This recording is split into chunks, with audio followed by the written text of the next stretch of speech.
this feeling. Y'all gonna make a girl feel good on a Sunday afternoon. My name is Nischelle Turner. I am the host of Entertainment Tonight. I hope you guys watch. If you don't, start watching. Thank you. Thank you very much. I appreciate y'all. And I appreciate you guys being here today on this Sunday afternoon. There's a lot of things you could be doing, but let me tell y'all, you made the right decision to be here today. You really did. Because as you know, I'm a TV junkie. I don't know if you guys are, but I am definitely an Apple TV Plus junkie too. Like every single series and movie that is on Apple TV Plus is just so spectacular. And for me, I feel like that we're in an age of television, especially right now, that they are making some really incredible content. And one of the best, if not the best show on Apple TV Plus right now, when I say a couple things about this show, you'll know what I mean. Cerebral, bold, innovating, sometimes frustrating because I feel like, did I just see what I thought I saw? And I need to go back and see this again, right? It's one of those shows where you really pay attention, you invest in it, you love it. And by the way, it is the most watched show on Apple TV Plus. It's a show that, yes indeed, it is a show that I feel like I need to talk about with my friends. So you all are my friends today, and we're gonna talk about this. And I just so happen to have some other friends here that wanna talk about it too. So please, fill this room with love. Put your hands together, everyone, for the cast of Severance! OMG! Hello, everybody. What a treat. Adam Scott is sitting next to me.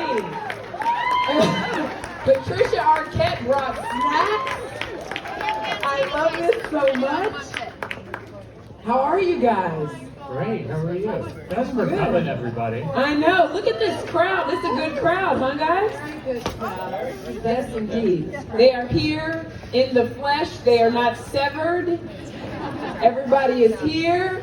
We're going to talk about it because there's lots to say.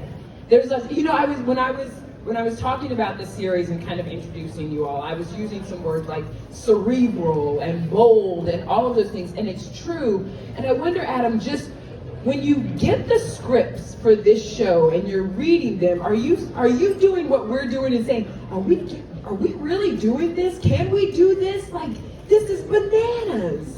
Yeah, 100%. Yeah. That's part of the reason I wanted to do it so badly when I first read Dan's script for the first episode. Mm-hmm. I couldn't believe how good it was, and it was such a good idea, this idea of you severing yourself from work and your real life. Yeah.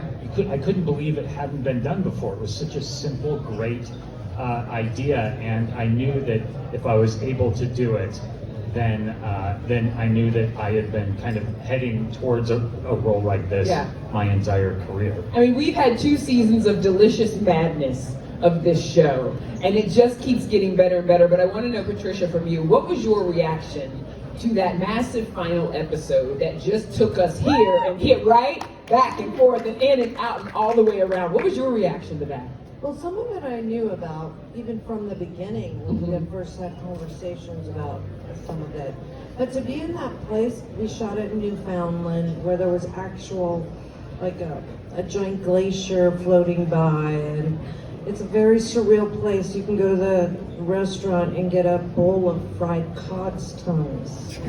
And I thought, well, this is very Cobell, this atmosphere in this world. So cool to work on a show that has that kind of scope. Yeah. Especially these days. You know, Britt, it's interesting because, you know, most of the characters have an innie and an outie, right? And so how was it when you were having to develop both Helena and Helly and having to keep the secret of you being both of these characters and kind of how that I don't know, like how it affects how you develop them both?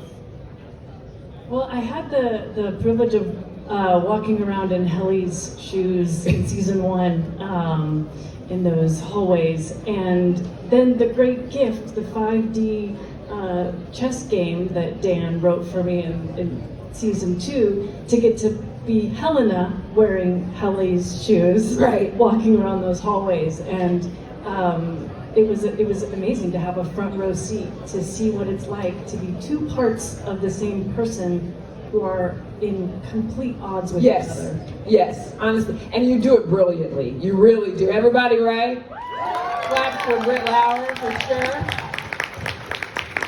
Mr. Milchick, Tramell Tillman. What an arc you've had this season, in season 2. What just are your thoughts about Milchick's arc? He's gone through so much. Yeah. And the man just keeps trying and trying every facet that he can. And he fails every time. Every single time. We thought the Ork bowl was going to go well. It took a turn. We even tried to throw a band in there. That took a turn. We got locked in the bathroom. Yes. It was just so much fun to be able to go on that journey from the very beginning, even having his promotion from the top, and then having these innies just keep him on his toes. Is he still a company man? Do you believe he is? Because we get that at the beginning, he's a company man, but is he still? I mean, this is a man that has traveled to people's home to deliver pineapple basket. That screams company man. Okay, we'll give it to him for sure. Dichen, Gemma, of course. Her reveal is one of the biggest surprises, I believe, of the entire season. So what do you think went into playing these different sides of her and kind of learning about her backstory, which we learned in episode 7, I guess, of this season, and the innie version of her? I mean, I feel like so much of it had been really crafted by what, the other characters had mentioned about her in season 1, with Mark talking about what he remembered of her, and your character and Rickon talking about, what she meant to them. So that was a really lovely foundation in terms of something to anchor who Gemma was. Mm-hmm. And then there was so much collaboration with hair and makeup and costumes, and then also as an actor, and I don't know if anyone else feels the same, when you walk into a space, it really informs you a lot of where your attention is and what the given circumstances are in that environment, and that really helped me along the way. For you, this is for you and Adam both, because I don't know if you guys agree with me, but I feel like if the chemistry doesn't work between the two of you, this series doesn't work, right? And so what did you do maybe to develop that chemistry, that emotional care that you really do need in order to kind of make this train go? Well, it's funny because Dichen and I hadn't spent a ton of time on screen together up until that point. Certainly no time on screen together as Audi Mark and Gemma, but we had hung out a bunch just making the show and being around each other. So I feel like by the time we shot episode 7, we knew each other pretty well, and had, working with Jessica Lee Gagne and Ben and Dan, really kind of figured out their relationship. But again, we were only seeing the tip of the iceberg, so just the opportunity to see a little bit further and a little bit deeper down of what these two were when they were together was pretty amazing. And to do it with Dichen was just incredible. One thing is we shot episode 7 at the very end of season 1. Oh. We filmed out of order, and that actually helped Adam and I spend more time together, just as human beings, learning about each other's families and our children, and just those little conversations, I feel, can really help, just disarm you I wonder, Jen, Devin takes a real turn this season when she decides, she's going to trust her child with Harmony. What do you think about, again, her arc and these decisions that she made in this season? I think she's just flying by the seat of her pants. Right. Truly, she's breastfeeding, she's tired, she's underslept, she's just found out the person she's been grieving for a few years is in fact alive. She's worried about her brother, so I think when she gets that some semblance of a life raft in this person she doesn't necessarily trust but realizes is her only out, she just takes it. I think she's a gal of impulse. Yeah, I think. yeah, she is. Okay, so Adam, here's the question that I know so many people in the audience have. When did you learn that Mark was going to make that decision, that he was going to stay with Helly? Because that was one that I was like, oh no. Well, that had been the end point of the season for a long time, and we always knew that's where we were headed. Whether the season was going to actually end where it did end, or maybe end right before the decision was made, we weren't totally sure. I think it ended at the right place. As far as the decision goes, that was always the decision, just because for any Mark, that's the only decision. There's no other way to, for him anyway, being faced with walking out the door and maybe never existing again. Right. He didn't know if his outie was going to ever come back in. And the woman he's in love with is standing right behind him. I mean, it's really kind of no decision at all. Do you all agree with that? I don't know if I think it's that easy. No, it's not. I'm simplifying it. It's far more complicated than that. Certainly when taking into account what it is he's walking away from. Right. But he knows her as Miss Casey. So you have to remember, any Mark is, for all intents and purposes, like 3.5 years old. Yeah. He's sort of in his adolescence Yes. and rebellious stage a bit. So he's making really impulsive decisions. Right up until he walked up to that door, he was going to walk out, but then kind of being faced with mortality and Helly standing right there, I think he just impulsively made that choice. It was such a brilliant scene. Britt, I want to know what you think about it, and also I want to know what you think about it, Dichen, as well. Yeah, that day was, we filmed all day long. It was a really emotional day. It was really, heart-wrenching to watch Dichen on the other side. I think you were hitting the door so hard. They had to put a cushion on the door because your hands were hitting the door so hard. And so it is this complex moment. And Yeah. of course, in all good tragedy, you hope against the inevitable that this person, Mark, is going to have to make a decision between these two loves. But it's like a love tetrahedron, right? It's not quite a triangle. Right. Because there's a lot of perspectives that go into it. But yeah, you just have to commend Dan's writing for making your heart really wrench. Oh, I hope you guys have those palpitations. I guess that's what I was having when I was watching it. Did you as well, Dichen, when you were filming it and then watching it? Yeah, absolutely, because I was like, don't mess up this scene. Because it's like the cliffhanger. But no, it was such a beautiful moment for Mark and Helly. Yeah. And obviously it's a tragic moment for Gemma, which I think she realizes very quickly what's happening, what's taking place.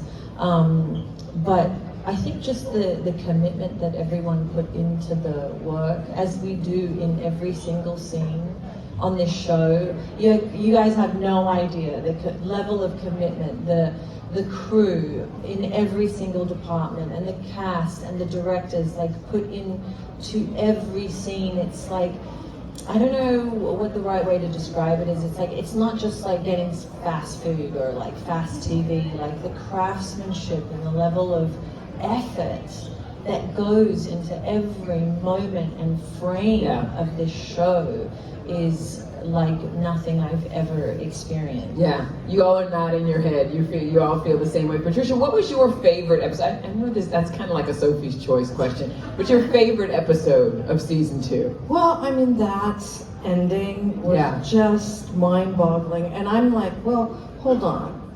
Helly and Mark, their whole relationship is framed by their feeling about this bad parent, Lumen, and acting against that thing. They don't know what it's really like to be boring and wake up in the morning and did you leave the toilet seat down and what's going on? These guys had a real relationship without a outer thing. That's how I feel too. They never, these guys haven't had that yet. And I don't know, because Lumen is such a large presence, if they'll ever have that, if that's ever possible.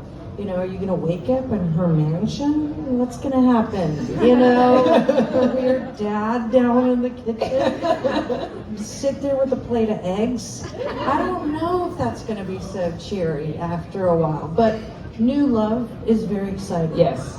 And when you have a shared enemy, it can be a real turn on. But boring stuff can be boring. I was gonna say, but when you turn 50, like I did this year, consistency is cute. Consistency born is real cute. That new love, all right, that's okay. Give me that plate of eggs in the morning. Just saying. Tramell, we gotta talk about the dancing. Yes, we do. Tell me about the dancers. What was the inspiration? And I feel like in real life you can give me a 1-2 step. You can give me a little, you know what I'm saying? You can give me a little bit. I can move a little. You can do a little bit. So tell me about the inspiration for that, because I know that everybody, that is something that sticks and stays with us. It's one of the best things that we've seen in this whole series for sure. Well, thank you. The first season was all improv. You know, it really was in the moment. You know, you turn the music on, turn the lights on, and we just really just having a dance party and playing with each other from point to point. So that was a great time. And the second season with choreography and merriment was really a bit more structured in that sense. We really wanted to find a way that Milchek can express himself in a different way. And so we see that he's battling identity throughout the second season. Yeah. And so bringing in this HBCU feel onto the severed floor Loved it. Was really a collaborative moment between myself, Ben, and Dan to really find how does this man identify with himself and with Lumen and the pressure that he's under. Do you get to have a moment, like a cut the check moment, like, yeah, that was good, cut the check, that's right, we did that, we did that. I mean, there's so many great moments, especially in season 2. I think really for me, watching the Ortbo, you know, unfold, and the fact that we got to go outside, you know, and be by the tallest waterfall in the world, was really quite a thrill. Well, the whole season was a thrill. You guys being here today was a thrill. Thank you so much for the time. I appreciate you all. Everybody, please give it up for the cast.